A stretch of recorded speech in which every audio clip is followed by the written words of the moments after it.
அரச எதிர்ப்பு பேரணியில் பங்கேற்காவிடின் அரசியலில் பெரும் பின்னடைவை சந்திப்பீர். சஜித் அணியை இப்படி எச்சரிக்கிறது மொட்டு கட்சி என்பதாக அதற்கு தலைப்பட்டிருப்பதை காணலாம். வரும் நவம்பர் 21 நுகைகொடையில் நடைபெற இருக்கிற அரசுக்கு எதிரான பேரணியில் ஐக்கிய மக்கள் சக்தி பங்கேற்காவிட்டால் அது அந்த கட்சிக்கு அரசியல் ரீதியான பெரும் பின்னடைவையாக அமையும் என ஸ்ரீலங்கா பொதுஜன பெரமுன கட்சி எச்சரிக்கை விடுத்திருக்கிறது.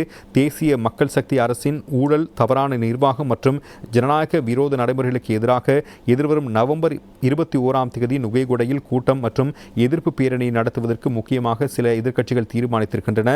ஸ்ரீலங்கா பொதுஜன பெரமுன, ஸ்ரீலங்கா சுதந்திர கட்சி, ஐக்கிய தேசிய கட்சி, பிவித்துறை ஹல உரிமைய மக்கள் ஐக்கிய முன்னணி மற்றும் ஸ்ரீலங்கா மகாஜன கட்சி என்பன இதற்கு ஆதரவு தெரிவித்திருக்கின்றன. எனினும் பிரதான எதிர்க்கட்சியான ஐக்கிய மக்கள் சக்தி இந்த பேரணியில் பங்கேற்காதிருப்பதற்கு தீர்மானித்திருக்கிறது. இந்த நிலையிலேயே ஸ்ரீலங்கா பொதுஜன பெரமுன கட்சியினுடைய ஊடக பேச்சாளர் சஞ்சீவேதிரிமான ஐக்கிய மக்கள் சக்தியை மேற்கண்டவாறு எச்சரித்திருக்கிறார்.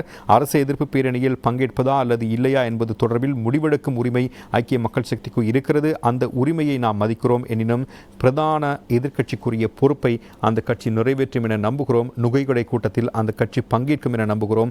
இன்னும் காலம் இருக்கிறது. சில வேளை பங்கேற்காவிட்டால் அது அந்த கட்சிக்கு பெரும் பாதகமாக அமையும் என்பதான எச்சரிக்கை அவரால் சுட்டிக்காட்டப்பட்டிருப்பதையும் நாங்கள் காணக்கூடியதாக இருக்கிறது.